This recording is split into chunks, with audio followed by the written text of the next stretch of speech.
El primer aviso fue el condón usado que encontré en el maletero de nuestro coche familiar, envuelto apresuradamente en un pañuelo de papel, justo al lado de la manta que siempre llevábamos para los picnics. No era mío. No había excusa posible. Y sin embargo, allí estaba, mirándome como si fuera el trofeo de algún maldito juego en el que yo ni siquiera había sido invitado a participar. Me quedé congelado varios segundos, cerrando y abriendo los ojos, pensando que tal vez era otra cosa, cualquier otra cosa, aunque en el fondo supiera que no. Era un miércoles, las 5 de la tarde, aparcado frente al supermercado Día de la calle Alcalá, con la compra aún sin hacer, y una rabia surgiéndome del estómago como si me hubieran tirado ácido por dentro. Cerré el maletero de golpe, miré alrededor como un paranoico buscando cámaras, testigos, algo, y volví a subirme al coche mientras trataba de controlar la respiración. Apreté el volante con tanta fuerza que los nudillos se me pusieron blancos. No podía quedarme ahí. Necesitaba respuestas. Y sabía exactamente a quién se las iba a pedir. Cuando llegué a casa, Carla estaba en la cocina, tarareando una canción de Aitana mientras cortaba unas cebollas. Me detuve en el umbral de la puerta, observándola, pensando en lo absurdo que resultaba verla allí, tan tranquila, mientras en mi cabeza ya se había declarado el estado de emergencia. No sabía por dónde empezar, pero las palabras acabaron saliendo solas, disparadas como balas de una escopeta mal apuntada. ¿Qué coño hace un condón usado en nuestro coche, Carla?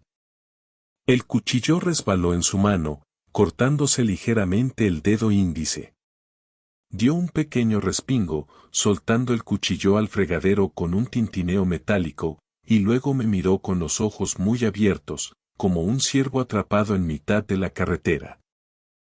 ¿Qué? Balbuceó, llevándose el dedo a la boca para chuparse la sangre. No te hagas la tonta, dije avanzando hacia ella, sacando del bolsillo el pañuelo con el contenido maldito, sosteniéndolo en alto como una bandera de guerra.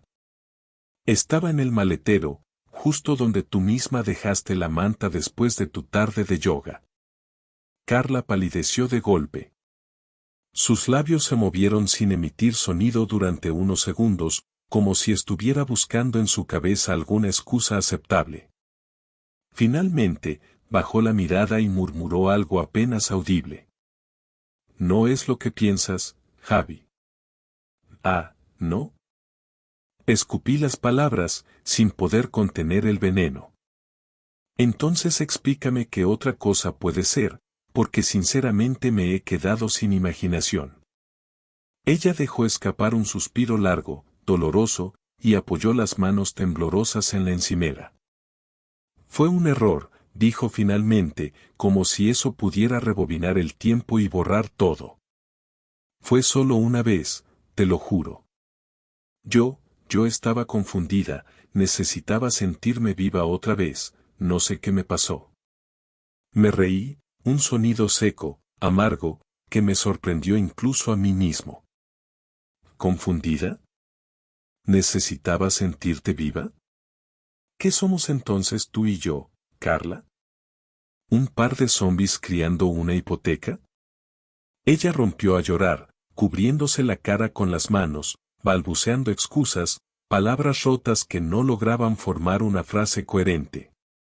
Me di cuenta en ese momento de que no quería escuchar nada de lo que tenía que decir. Porque ya sabía que, fuera cual fuera su versión, la imagen de ese maldito condón abandonado en nuestro coche iba a estar tatuada en mi cabeza para siempre. Esa noche no pudimos cenar.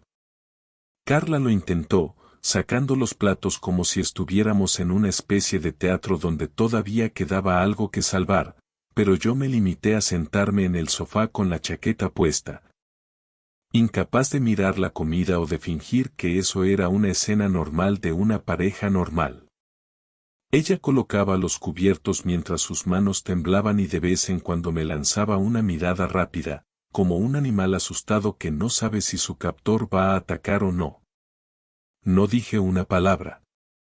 El silencio en el salón era tan espeso que sentía cómo me aplastaba el pecho, pero prefería eso a escuchar otra excusa barata. Cuando terminó de poner la mesa, se quedó allí de pie, mirándome como si no supiera qué hacer. Finalmente se acercó, dejando caer las manos a los lados del cuerpo. Javi, por favor, hablemos, dijo con voz baja, quebrada. Me levanté sin contestarle y salí al balcón. La noche madrileña era ruidosa como siempre, los coches pasaban, la gente reía en alguna terraza cercana. Y todo eso me resultaba tan ajeno que me pregunté cómo era posible que el mundo siguiera girando cuando mi vida acababa de volverse un puñado de escombros. Carla me siguió, cerrando la puerta tras de sí, abrazándose a sí misma como si intentara protegerse de algo. ¿Con quién fue? Pregunté sin girarme. No importa, Javi. No fue nada serio. ¿Cómo que no importa? Me giré entonces, sintiendo cómo la rabia me apretaba la garganta. Claro que importa. Quiero saber con quién has destrozado todo esto. Ella bajó la mirada otra vez, y durante unos segundos solo se escucharon los claxones y el murmullo de la ciudad debajo de nosotros. Finalmente, levantó los ojos y dijo: con alguien del trabajo. No necesitaba más para entender que probablemente era alguien que conocía. Un compañero de alguna de esas cenas de empresa de las que volvía oliendo a ginebra y mentiras. La imagen de Carla riendo con otro, de su cuerpo entregándose a otro mientras yo pensaba que estaba simplemente ocupada, me golpeó con tanta fuerza que tuve que agarrarme a la barandilla para no perder el equilibrio. ¿Quién? Insistí, esta vez apretando los dientes. Ella dudó unos segundos más antes de soltarlo. Martín. El del departamento de marketing. Cerré los ojos. Claro. Martín. El simpático, el que siempre hacía chistes cuando nos cruzábamos en las reuniones de empresa, el que la abrazaba 2 segundos más de lo normal cuando se despedían. Apreté los puños con tanta fuerza que sentí las uñas clavarse en la palma. No dije nada más. No podía. Todo en mí pedía a gritos salir de allí, romper algo, gritar hasta quedarme sin voz. Pero me obligué a no hacerlo. Me di la vuelta y volví al salón, dejando a Carla sola en el balcón. Ella me siguió unos minutos después, con la cara mojada de lágrimas. Se sentó en el borde del sofá, como si temiera acercarse demasiado. Pasaron varios minutos en los que no se escuchaba más que su respiración entrecortada. No sé por qué lo hice, dijo al fin. Me sentí sola. Me sentí invisible. Me reí otra vez, un sonido sin alegría que llenó el salón vacío. ¿Invisible? Repetí. ¿Te sentiste invisible en un matrimonio donde tenías todo? ¿Una casa? ¿Vacaciones? ¿Cenas? ¿Planes de futuro? ¿Eso es ser invisible? No es eso, Javi. Es que, no sé, se tapó la cara con las manos. A veces sentía que ya no era importante para ti. Claro, asentí, cruzándome de brazos. Y en vez de hablarlo, en vez de decirlo, en vez de pelear por lo nuestro, decidiste bajarte las bragas en el asiento trasero de nuestro coche. La bofetada de mis palabras fue tan fuerte que Carla soltó un gemido ahogado. Se encogió aún más sobre sí misma, como si quisiera desaparecer. Durante un segundo me sentí un miserable por haber hablado así, pero enseguida recordé el pañuelo sucio en mi bolsillo y cualquier atisbo de compasión desapareció. ¿Fue solo una vez? Pregunté, aunque no sé por qué lo hice, porque una parte de mí ya conocía la respuesta. Ella asintió rápidamente, como si eso pudiera aliviar algo. Sí. Solo una vez. Te lo juro. La miré largo rato. No sabía si creerle o no. ¿Cómo confiar en alguien que había mentido tan descaradamente? ¿Cómo reconstruir algo sobre cimientos que claramente estaban podridos? Me levanté y me dirigí hacia la habitación. No quiero verte, dije antes de cerrar la puerta con un golpe seco. Esa noche dormí en el suelo, abrazado a una almohada vieja, mientras Carla lloraba del otro lado de la puerta. No me importaba. No podía importarme. Algo dentro de mí había muerto al encontrar ese maldito pañuelo. Algo que no iba a volver a la vida ni aunque ella llorara, gritara o pidiera perdón de rodillas. Al día siguiente me desperté con la boca seca, el cuello dolorido y una sensación de vacío que no recordaba haber sentido nunca. Carla estaba en la cocina, moviéndose en silencio, como si tuviera miedo de hacer demasiado ruido. Me quedé un momento en el pasillo observándola. Llevaba la misma camiseta de dormir del día anterior, su pelo recogido en un moño desordenado, los ojos hinchados. Parecía más pequeña, como si hubiera encogido durante la noche. No sentí lástima, ni amor, ni nada. Solo un cansancio tan grande que dudé si tenía fuerzas para enfrentarla otra vez. Pero sabía que no podía dejarlo así. Me aclaré la garganta, y Carla dio un respingo al verme. Tenemos que hablar, dije, con una voz que sonaba más fría de lo que había planeado. Ella sintió y se sentó a la mesa sin decir nada. Yo me mantuve de pie, apoyado contra el marco de la puerta, cruzando los brazos. Quiero saberlo todo, dije. No me vengas con medias verdades ni con excusas baratas. No quiero descubrir más cosas después. Carla asintió de nuevo, con los ojos fijos en la taza de café entre sus manos. Fue hace 3 semanas, comenzó, con un hilo de voz. Yo estaba muy estresada por el proyecto que estamos preparando en la empresa. Martín se ofreció a quedarse conmigo para terminar unos informes. Nos quedamos hasta tarde. Al final pedimos algo de cenar. Hablamos de nuestras parejas. Él me dijo que su novia no le prestaba atención, que sentía que estaba solo en su propia casa. Yo, me sentí identificada. Me quejé de ti. Me encogí un poco al oírlo, pero no interrumpí. Bebimos un poco de vino que había en la oficina, continuó. Y después, cuando fuimos al coche, pasó. No sé en qué momento se me fue de las manos. No planeaba hacerlo. Solo pasó. Me pasé una mano por la cara, intentando calmarme. Sabía que si empezaba a gritar no iba a sacar nada. Respiré hondo antes de hablar. ¿Fue solo en el coche? Carla dudó, y ese segundo de duda me cayó como un ladrillo. También fuimos a su casa después, admitió finalmente, sin mirarme. Sentí como algo dentro de mí se rompía un poco más, si es que todavía quedaba algo entero. ¿Me vas a decir que fue solo algo físico? Pregunté, con sarcasmo. ¿Que no había sentimientos? No quería a Martín, se apresuró a decir. No significa nada para mí. Fue solo un error. Me acerqué a la mesa, apoyando las palmas con fuerza sobre el tablero. ¿Me estás diciendo que en algún momento de toda esa noche pensaste en mí? ¿Pensaste en nosotros? Carla rompió a llorar, agachando la cabeza. No sé, sollozó. Estaba tan enfadada, tan dolida. Sentí que tú ya no me veías. Golpeé la mesa con la mano, haciendo que la taza de café saltara un poco. Carla se encogió aún más, temblando.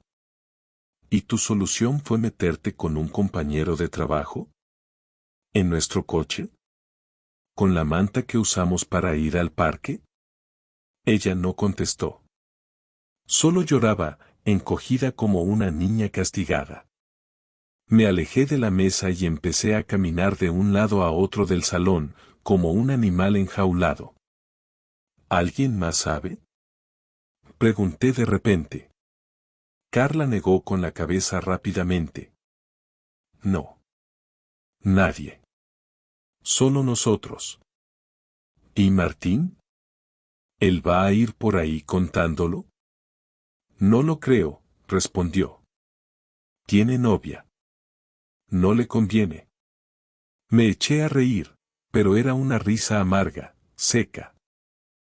Claro. Aquí todos protegiendo sus mierdas mientras yo hago el ridículo. Ella se tapó la cara con las manos otra vez y empezó a murmurar que lo sentía, que me amaba, que no quería perderme.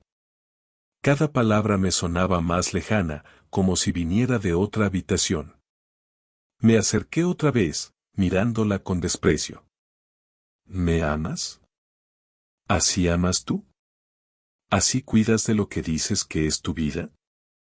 Carla sollozaba tan fuerte que me costaba entender sus respuestas.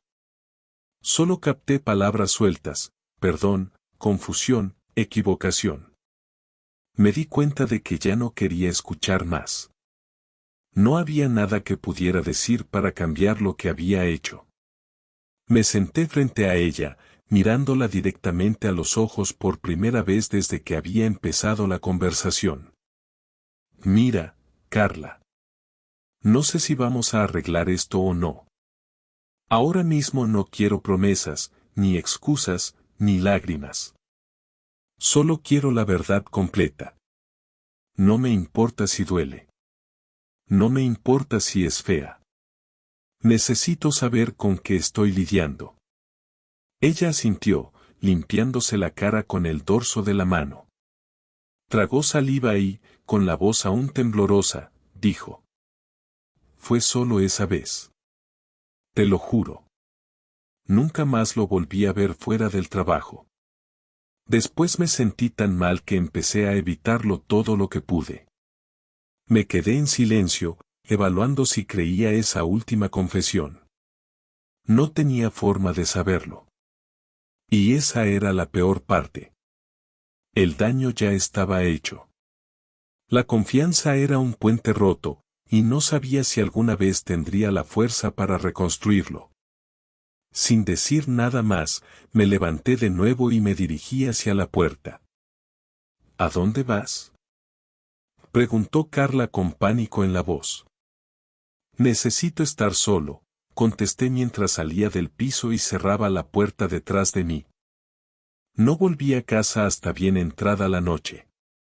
Caminé sin rumbo durante horas por las calles de Madrid, tratando de ordenar las ideas que se apilaban desordenadamente en mi cabeza. Cada paso que daba no me acercaba a ninguna conclusión, solo me sumergía más en el enfado, la humillación y una sensación de traición que me corroía por dentro. Sabía que no podía quedarme en el papel de víctima, sabía que no quería ser el tipo que llora en silencio mientras su mujer sigue adelante como si no hubiera pasado nada. Cuando finalmente regresé al piso, Carla estaba dormida en el sofá, vestida con la misma ropa de la mañana, abrazada a un cojín como si intentara llenar el vacío que yo había dejado. La miré unos segundos, pero no sentí compasión. Solo recordé la imagen de ese pañuelo asqueroso y las palabras que había pronunciado esa tarde, intentando justificar lo injustificable. No la desperté. Me fui directamente al dormitorio y cerré la puerta.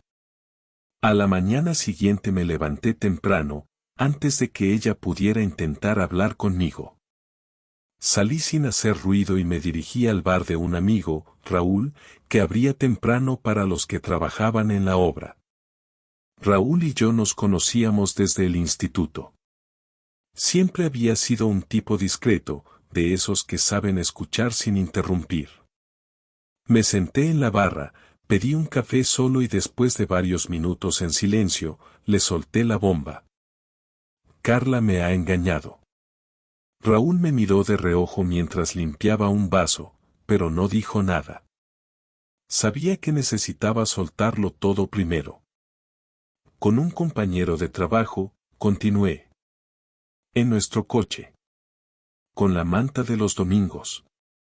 Raúl dejó el vaso en la barra y me miró de frente.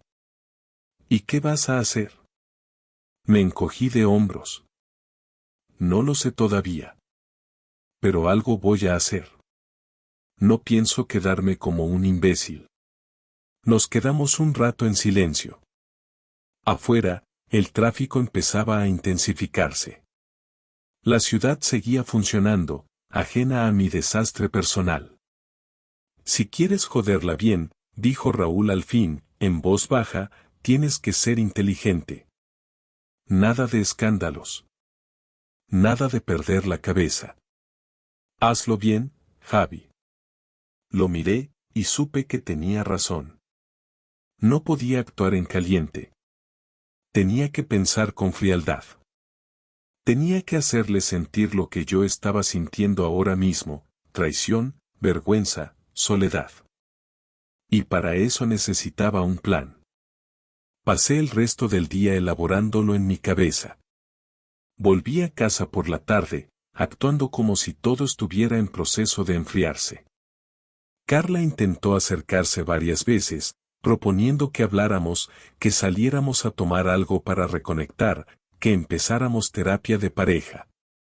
Yo asentía sin comprometerme a nada. Le sonreía de manera cortés, pero no volvía a tocarla ni a mirarla como antes. Ella, aliviada por mi aparente calma, empezó a relajarse, creyendo que quizás aún podía salvar nuestra relación. Durante esa semana me encargué de ejecutar mi venganza sin levantar sospechas. Primero, busqué en su portátil, al que nunca le había puesto clave, y copié todos sus correos de la empresa. Entre ellos encontré varios mensajes comprometidos con Martín, algunos incluso posteriores al supuesto desliz de una sola noche. No se habían vuelto a acostar, al menos eso parecía, pero la complicidad entre ellos era evidente, demasiado íntima para ser solo compañeros. Imprimí todo. Lo guardé en una carpeta que escondí en mi taquilla del gimnasio. Después, fui un paso más allá. Instalé una pequeña cámara en el coche, oculta en la luz interior, que grababa cada vez que el motor se encendía. No porque pensara que volvería a pasar algo, sino porque necesitaba pruebas, necesitaba estar cubierto para lo que planeaba hacer. El golpe tenía que ser limpio y devastador. El viernes le propuse a Carla que fuéramos a cenar. Ella aceptó encantada, creyendo que era una señal de reconciliación. Se puso su vestido azul, el que solía usar en ocasiones especiales, y se maquilló más de lo habitual. Yo también me arreglé, aparentando interés. Fuimos a un restaurante que solíamos frecuentar al inicio de nuestra relación. Pedimos vino, hablamos de cosas triviales, todo en un tono falso pero convincente. Antes de irnos, pedí una botella extra para casa, le dije. Quería que bebiera un poco más esa noche. Cuando volvimos, Carla, algo mareada por el vino, se dejó caer en el sofá, riendo con nerviosismo. Yo aproveché para sacar la carpeta que había preparado y la dejé sobre la mesa, frente a ella. Su sonrisa se congeló. ¿Qué es esto?, preguntó. Ábrelo, dije simplemente, sentándome en el sillón frente a ella. Con manos temblorosas, Carla empezó a revisar los papeles. La cara se le fue descomponiendo a medida que pasaba las hojas. Correos impresos. Conversaciones que no podía negar. Pruebas de su traición, de su falta de respeto, de su mentira continuada. Cuando terminó, levantó la vista hacia mí con los ojos llenos de lágrimas. Javi, susurró. Yo levanté la mano para detenerla. No quiero oír nada. Solo quiero que sepas que esto lo tiene ya mi abogado. En cuanto firme los papeles, todo esto irá a tu jefe, a Recursos Humanos y a la novia de Martín. No tienes escapatoria. Carla se llevó las manos a la boca, llorando abiertamente. ¿Por qué me haces esto? Me incliné hacia adelante, mirándola fijamente. ¿Por qué me hiciste tú lo que hiciste? Ella no respondió. Se quedó allí, hundida, rota, en la misma casa que había ayudado a destruir. Y por primera vez en semanas, sentí algo parecido a la paz. El día después de enseñarle toda la evidencia, el piso parecía un campo de guerra congelado. Carla se movía como un fantasma, evitándome, mientras yo preparaba café en la cocina sin ninguna prisa, como si todo fuera parte de una rutina que nunca existió realmente. Sabía que no podíamos seguir así, ignorándonos, respirando el mismo aire como dos desconocidos atrapados en un sitio que ya no era hogar. Así que terminé el café, me senté en la mesa del comedor y la llamé sin levantar mucho la voz. Carla, ven, tenemos que hablar. Ella tardó varios segundos en aparecer. Sus ojos estaban hinchados de tanto llorar, llevaba el mismo pijama arrugado de la noche anterior y sus manos temblaban cuando se sentó frente a mí. No dije nada de inmediato, la dejé sentir el peso del silencio hasta que ella misma rompió a hablar.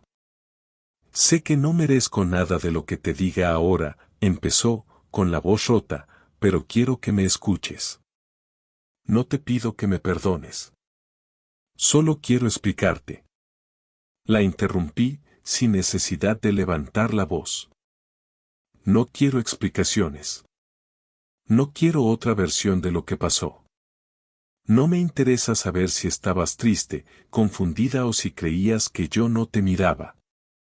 Lo único que me importa es lo que vamos a hacer ahora. No voy a quedarme aquí haciendo como que no pasó nada. No soy ese tipo de persona. Ella asintió en silencio, mirando el borde de la mesa como si pudiera encontrar ahí alguna salida a todo este desastre. Me froté las manos, cansado de tanto desgaste emocional, y continué. Te propongo algo sencillo. Vamos a divorciarnos de forma amistosa.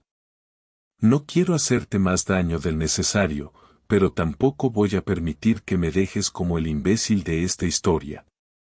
Todo lo que imprimí está guardado y preparado. Si firmas los papeles sin armar problemas, todo quedará entre nosotros. Si intentas ponerte difícil, todo tu mundo se va a enterar. Carla empezó a sollozar, tapándose la cara con las manos, pero no sentí ninguna empatía. Era demasiado tarde para eso. Cuando dejó de llorar un poco, me miró con una expresión derrotada. ¿De verdad no hay ninguna posibilidad de arreglarlo? ¿Ni siquiera de intentarlo? Negué con la cabeza de forma lenta, asegurándome de que no quedara lugar a dudas. No. No después de esto. No después de lo que hiciste, de cómo lo hiciste y de cómo mentiste después. No podría mirarte cada día sin recordar todo. No podría tocarte sin pensar en él. No podría volver a confiar en ti. Ella bajó la cabeza, derrotada, mientras jugaba nerviosamente con el borde de su camiseta. Se notaba que quería seguir hablando, suplicando, explicando, pero yo ya había cerrado esa puerta en mi cabeza. No tenía sentido seguir estirando algo que estaba muerto.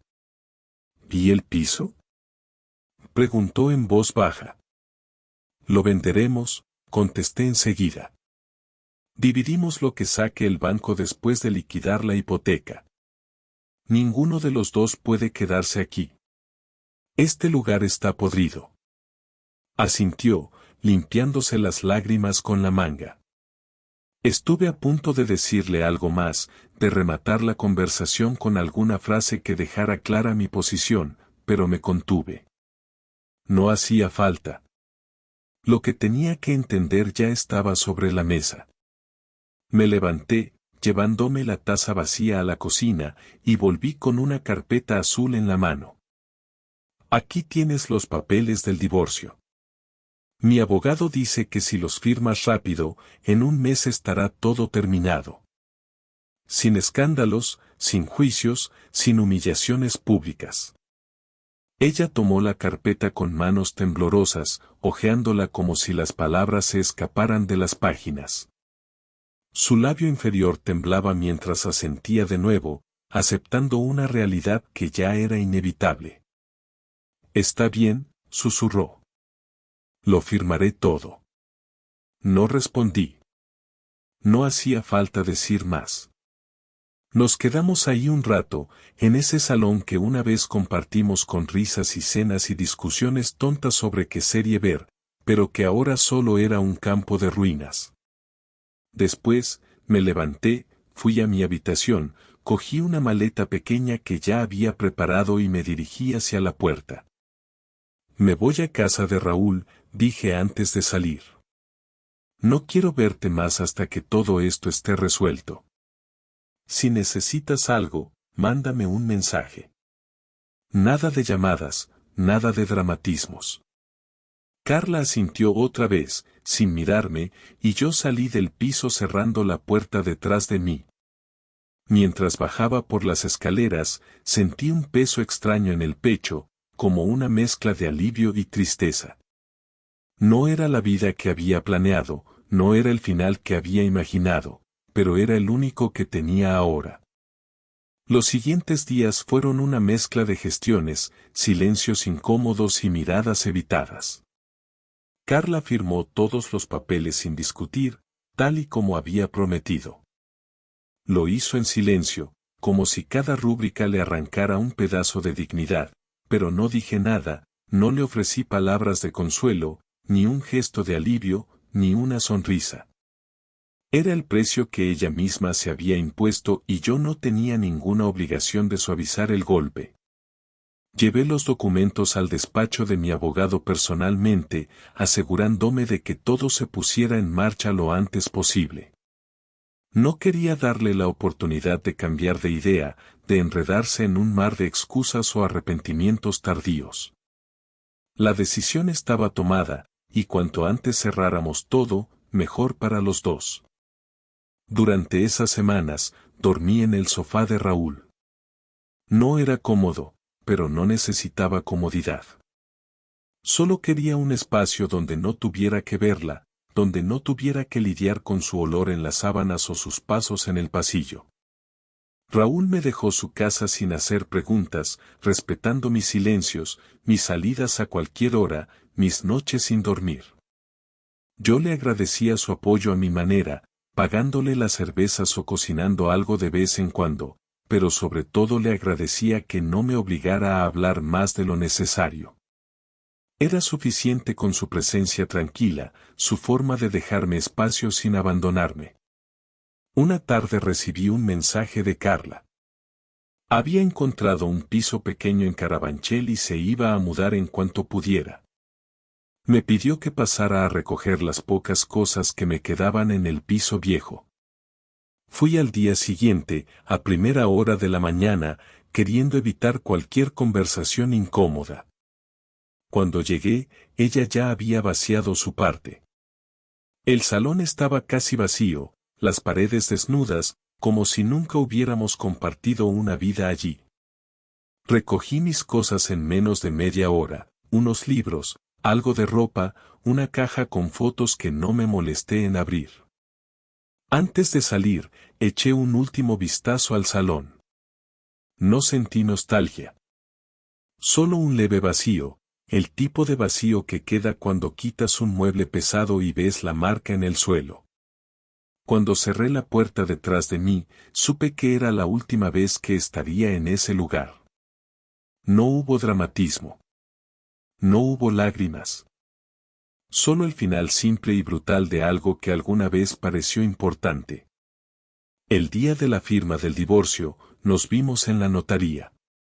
Carla estaba seria, vestida de manera sencilla, sin maquillaje. Yo también había optado por algo neutro. No hubo palabras de más, solo los intercambios necesarios con los abogados. Firmamos, nos entregaron las copias, y cuando todo terminó, nos quedamos unos segundos mirándonos frente a la puerta del edificio. No había nada más que decir, pero aún así Carla se atrevió a romper el silencio. Espero que algún día puedas perdonarme, dijo, con una voz tan baja que casi no la escuché. No respondí enseguida. Me tomé un momento para observarla, para fijarme en la mujer que había sido todo para mí y que ahora no era más que una conocida que había arruinado su oportunidad. Finalmente hablé, sin rabia, sin tristeza. No necesito perdonarte, Carla. Solo necesito seguir adelante. Ella bajó la cabeza, y sin esperar más respuesta, me di la vuelta y me alejé por la acera. No miré atrás. No me detuve. Pasaron algunas semanas antes de que sintiera que podía respirar con normalidad. Me mudé a un pequeño piso cerca de Lavapiés. Nada especial, 2 habitaciones, paredes blancas, un sofá nuevo que aún olía a tienda. Pero era mío. No había recuerdos incrustados en las esquinas, no había fotos que contar una historia que ya no quería recordar.